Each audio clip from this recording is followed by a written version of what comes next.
Here I am gathered with four young and very dynamic British Malayalis, I should say. And they're all going to tell me some really interesting things. We're having very interesting conversations off camera. Tell me, who's going to first tell me what is it like being a British Malayali? What makes you really proud to be a British Malayali? Are you going to tell me that? Yeah, sure. I'm proud to be a British Malayali because the food is absolutely amazing. I love my thoran and fish curry. What's your absolutely, the kind of dish that you cannot live without? Okay, I know this. It's Keralan, mean and Vendika. Can you cook it? I can make mean curry, but not Keralan yet. But I would like to, yeah, okay. Definitely. Okay, and explain to our audiences who may not know what this dish is all about. Keralan. I don't know where it actually comes from. Yeah, you're the chef in the group, so yeah. So, I am. So when anyone is stuck about anything to do with food, they just look at you. Huh? Well, I don't always know the answer, but Keralan is in English is tapioca. It's a root similar to potato. Right. Okay. So it's with a bit of masala and yeah, a little bit of masala, sort of the spices that we usually use in South Indian cooking. Okay. So yeah. And can you cook it? No, I can't. No. Okay. And tell me, sir, what makes you proud to be a British Malayali? Are you a proud British Malayali? Yeah, I'd say I'm a proud British Malayalee. It makes me unique, as in school life. I'm still in school, and probably in my year, I think I'm the only Malayali in my year, and then there's one in the year below me. So yeah, it makes me unique, makes me stand out. Yeah. So there's just one Malayali in your entire class? Yeah, my year group, I think I'm the only one. Yeah. There used to be one, but when it came to sixth form, they went to a different school. But then in the year below, I think my cousin is in the year below. So it's just my family in Baden, Redbridge. So how does it work when you're kind of all hanging out in a group, and is it like all the kind of Sikh boys and girls hang out together and all the others hang out, and then you're kind of wondering maybe who should I hang out with? Yeah, you'll get all the Asians together predominantly. Well, my school is mainly Asian. I think it's like 3 white people in my year, and everyone will be together. But then you see the Sikh people will have their personal jokes. The Muslim people have their personal jokes. The Tamils will be on their own, and then there'll just be me, and I just have to go in and out of different groups. So yeah, you learn a few words, some Hindi, Punjabi words. It's cool. Is that a challenge, or do you think that actually frees you up to hang out with anyone you like on whatever day it is? Yeah, I wouldn't say it was a challenge. I'd say it's better in that way because then I'm more open. I see all the other cultures as well. Like my friend's having his Bart because he's turning 18, so I'll be invited to that. Yeah. More than me just locked in one community. I'm open to every other community as well. Correct. Okay. And what about you, sir? What makes you a proud British Malayali? Literally all aspects of it, to be honest with you. Tell me one. Community-wise, we always do like get together, such as Onam, as now, everyone's here together, families all here, having food, everything all together, traditional food as well. Obviously, if you see it, it's all on the leaf and stuff like that. We still go back to the roots, like from many years ago. And other than that, from being from Kerala is very good. It's they call it God's own country. So what makes you a proud British Malayali? Well, I think it has something to do with the well-connectedness of the community that we have here. When we go to big events, weddings and things, everyone you meet, anyone who is a Malayali is basically a family member. You meet one once and suddenly they're an auntie or an uncle or a cousin. And whenever you go to a mass event like we have today, then there's never a dull conversation with anyone you've met before. It's always, hi, how are you? Haven't seen you for ages, and you'll always have a good time. So this stereotype, do you think it is still true that Asian parents kind of want their kids to do really well at school and they want them to kind of top the class? Is that you're still in school? Is that something you see around you? And gosh, you're in a predominantly Asian school, so that must be really competitive. Right? Everyone must be all the time looking to score really good marks. And yeah, I suppose the competitiveness has risen as there's so many Asians now. But it's always like when parents want their kids to be, I don't know, a doctor, a dentist, it's because you do get a lot of money and they want to leave you in a situation where you're not struggling when you have a wife and have kids and you can look after them. Because I suppose like me and Sanjay, all of us, we all wear like very nice clothes, and if you're not having enough money coming in, you're not going to be wearing these nice clothes when you're on your own. So having a strong foundation, you'll be doing that. So he's completely bought into the parents' argument. You're in a profession that isn't seen as in the kind of good professions list, good boy professions list. You're a chef. Yeah. And tell me, how did that go down with your with your parents when you told them? If I can put in a bad pun, did they digest it well? Well, when I first decided I wanted to go into the culinary industry, I was about 14 years old, so I still had a few years of education left. So at first, when I told my friends and family, well, my friends were more supportive, but my family, they thought that, I still have, a few more years to get good at something else, something a little bit more, more studious, science or maths or something like that. So he's 14, he'll get over it by the time he's 20. Yeah. So eventually I did get a bit more good at science, so a lot of people pushed me to go down that route at university. So, I came around to it and I thought, having a degree would be a good thing. So I ended up doing it, and during my course, I decided it still wasn't for me. So, I told everyone that I was going to go back to being a chef. And once I'd gone down this route and got myself a degree, everyone was a lot more supportive of it. So now that I'm doing that and everyone sees that I'm happy doing it, they're standing beside me and saying, go for it. Very nice. So I mean, that's kind of a happy sort of ending to a few years of struggle. It don't matter if he's a chef or whatever, because at the end of the day, he could become a top chef and be on, more than doctors are and that. So it don't even matter about none of that, End of the day, it's how you go on in your life, Because he could be the next Gordon Ramsay for all we know, So it don't really matter what you do in life, to be honest with you, It don't matter. I know someone who was a cleaner once and now he's a millionaire, working in stock trading and stuff like that. So it really doesn't matter how you go in life, It's just where you want to be, you get there eventually. I want to talk to all of you about, your memories of Kerala, memories of, growing up there. Also, the transition period, when you all came to England, made England your home, and decided to live here. Ma'am, I'll start with you first. Tell me, I mean, like a kind of, if it were, an expat diary, the day you landed in England for the first time. I understand you're 19 years old. Tell me about that day. What do you remember from that day? And is that day sort of etched in your brain forever? Yeah, it is. That was the first time probably I stayed away from home. I can still remember the day I landed in Heathrow Airport.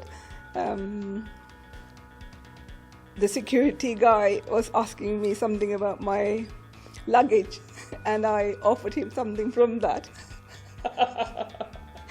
And how did he respond? Actually, he stopped me on the way and said, "What is inside there?" And I explained to him, "Oh, that is homemade halwa and some lime pickle. Would you like to taste some?" That's the Indian culture you just offer, which when I think about that now, I find it funny. Oh my God, what did I do that day? What did he say? Did he taste a bit of lime pickle? Actually, he probably saw me like kind of a lost child, wandering around what's happening. So he came and offered me help. Okay. Then he just asked me general question and where I'm coming from. He didn't taste the halwa, did he? No, he didn't. No. He said thank you to me. Okay. But that time I was a bit disappointed because he didn't take it. But now I know why. Okay. So you came here in 1968? No, I came. No, my father came here in 1968. I came here in 1973. 1973. What was it like, sir? In 1973, Britain, was there? I'm sure there must have not been very few Malayalis around in London. Very few Malayalis in. Count on your fingers. In East Ham, we all knew each other very well. We all helped each other, and it was a very close-knit community. I was really homesick for a few years. I just wanted to, once I was here, I really missed my friends and families back in India. It's quite funny, I mean, when you're there, you want to come here, and when you're here, you're always thinking about home. Absolutely. The grass is always greener on the other side. But there is a lot of positives about this country. It really attracted me about the law and order. Yeah.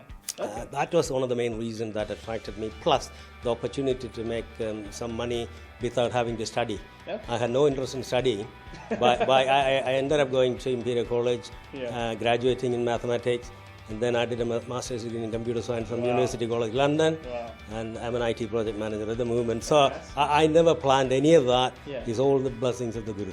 Tell me about your experience. When did you come? What's that thing you remember? You came here as a teenager, didn't you?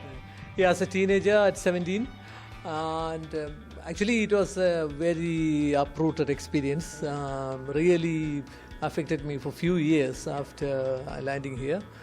And So it's a sort of a tender age to go through such a transition, no? 17. yeah, definitely. And I was still had the homesickness which haunted me for years. Really took a long time for me to adjust. Definitely I wanted to come here. But as you were asking earlier about the experience, the UK in 1973 was completely different, especially the things we had to go through, especially racism and all that. Still it is here, but it has changed dramatically. So, yeah. Tell me a bit about that. So, I mean, in fact, that's really interesting because we have that perspective, people who, like yourselves who moved here in the 70s and 80s. What was it like? I mean, going to school at the time, going to university, did you sort of face, racism that was expressed by people, or was it much more inert? Tell me a bit about that. Yeah, for me, my study, I was doing evening classes and then going to Open University. But the experience, even though, it's not like explicit racism I personally experienced, but I knew people, my friends who had experience, even family members had experience, even physical abuse. So it was there, but now it has changed a lot. But the good thing about here is that at least we can shout that we are being attacked, or this problem is there, it should be addressed. That is here. I mean, that is a good thing. Okay. And sir, tell me your experiences. I mean, you came here in the 70s as Yeah, well. I when mean, I was what was it 14, like? Yeah. I mean, Going to school and all of that, was it difficult? Going to school was difficult, and obviously there were some language difficulties as well. And I was lucky in the fact that... Were you in London? Yeah, in London. I went to school in Canning Town. I used to live in East Ham. Okay. And we had, a group of friends who were in the same situation. So we all, stuck together as a group. Yeah. And that helped. And there were some local people who were very, very helpful and sympathetic to us. But all the teachers were excellent and they were very, very supportive. Okay. And that helped. Obviously, living in this area, there were a lot of racial problems. What kind of incidents did you... Well, like going out at night, you were scared if you were walking on your own. Wow, really? To walk along this, even the high street here, after say 8 p.m., people would be very, very wary about doing that, especially if you're on your own. Really? Why is that? Because, there were, people, youths walking around, and as soon as they see you, because there weren't many Asians here at the time, and they just pick on you. And there were a lot of incidences of racial attacks. I mean, luckily I was never involved in that. But there was always that fear of... Yeah, there was always a fear, So I was being very, very careful all the time. What about... yeah, sure, of course. There was a problem was that there was a transition in the job outside. The factories were closing in this area. So the factories were closing because of the modernization, etc. So those people who were unemployed, they were thinking that these people are coming to the country and taking jobs, and they are the cause of it. But it's not. It wasn't that. So they bore the brunt of factories closing and change in the economic climate, which was kind of blamed and pinned on immigrants. We came from the different countries. We used to have so many friends there. And when I came this country, I couldn't find friends that easy. Really? Because I was so depressed on those days for the first 1 year. Because all the shops are closed by 5 o'clock. All the high street shops and everything. Then completely we lock out. It's nothing, we can't make any friends, no social activities, nothing. That took time to find the friends, and then we joined the available organizations, membership and everything. Yeah. And in fact, that's what I want to talk about. I mean, let's cut to 2014. Here we are in East Ham, sitting here, talking to so many British Malayalis, talking about Asian culture, Asian life, and things have changed quite a bit. It has changed beyond recognition, really. Because I remember in the 70s when I walk along the high street, you occasionally see a Malayali, and as soon as you see somebody, you stop, you talk to them, and you're so glad that you saw somebody. But if you walk along the high street now, you can hear people talking Malayalam all the time. The majority of the people here talk in Malayalam, and you don't even know, and you wouldn't take the trouble to go and meet them because it's so. It's nothing unusual. If there's somebody who doesn't speak Malayalam properly, then you'll be surprised. And also in those days, not many Indians used to live in this area. But now, it's sort of the majority are foreigners. Well, it used to be Indians, and now I think Eastern Europeans as well. So this area, goes through a transformation. Big on a continuous basis. Okay. Tell me, when I say the word British Malayali, what's that one word that comes to your mind? Hardworking. A foreigner? Okay. A better Malayali. Okay. Better human being. Oh, fantastic. fantastic.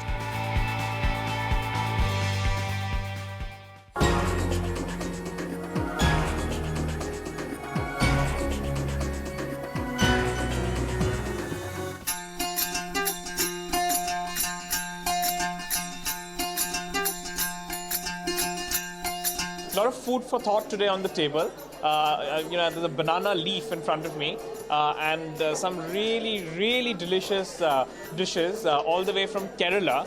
And here we are, talking about the British Malayali community here. Tell me, sir, what do you see on your plate? And kind of, run me through, this really authentic food from Kerala. It's served on a banana leaf, as you can see, and we got about 8 side dishes and main lentil curry and the last sambar as well. But we have altogether 22 dishes altogether for this serving. And the majority of these curries are involved with coconut milk or crushed coconut as a chutney. So 22 dishes, which one of this is your favorite? My favorite is the pachadi, which is made with yogurt and like a cucumber sliced. That's clearly your favorite, because that's missing from the. That's right. That's the pachadi. Yeah, that's my favorite. Okay. So when I say the word food from Kerala, what's that first thing that comes to your mind? Rice and paripu, papadam. Okay. That is the main thing. Yeah, rice and paripu and papadam. Okay. Yeah. And tell me, when you look at this plate in front of you, just look, it's so beautiful on a banana leaf. Tell me about some of the foods here. Yeah, this is one is ginger curry. This is lemon curry. This is mango pickle. This is another pachadi. These all different ones. This is some kind of payasam that makes out of rice and goat.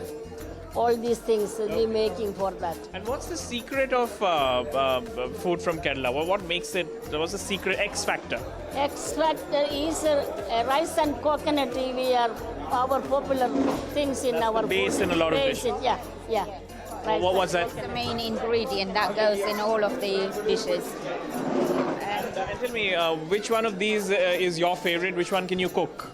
That one is called pachadi, which is made of beetroot and yogurt, which is quite subtle, and at the same time it's not very spicy, so it goes with rice, and you can have it for any other dishes like chapati or anything else. I like it because, as I said, it's not too spicy, and you add a little bit of coconut, as I've said, everything has got coconut as a base. So if you were, having an advertising campaign about food from Kerala and talking about curry from the north, how would you compare the two? Curry from the north is a bit more colourful. The curries are colourful, but the taste-wise, masala-wise, it's all northern flavour. Yeah. But the south, when you see a banana leaf, you know it's a traditional meal in the South Indian Kerala style. Yeah. That's the difference. Where did we get this leaf from? This came all the way from Kerala as well by cargo. Wow, all the way from Kerala? Yeah, Real it's coming authentic, all from Kerala. Yeah. This time always come to Kerala. Fantastic. Yeah, Fantastic. leaves, banana leaves from Kerala. Something that we people use it traditionally. Even if you don't have, there was nothing artificial people used to use. So that time people used to go for natural stuff, which is banana leaf is quite available in the garden. So people use banana leaf, which gives a flavor to the food. And at the same time, it's it's disposable, so you don't have to wash. Eco-friendly as well. Yeah. Friendly as well. Yeah. And I want to ask you, ma'am, tell me, which one of this is your favorite? Which one can you cook really well? I can cook this all. Oh, wow. I am the expert of that cooking. Okay. I can cook. And which one is your favorite out of all of them?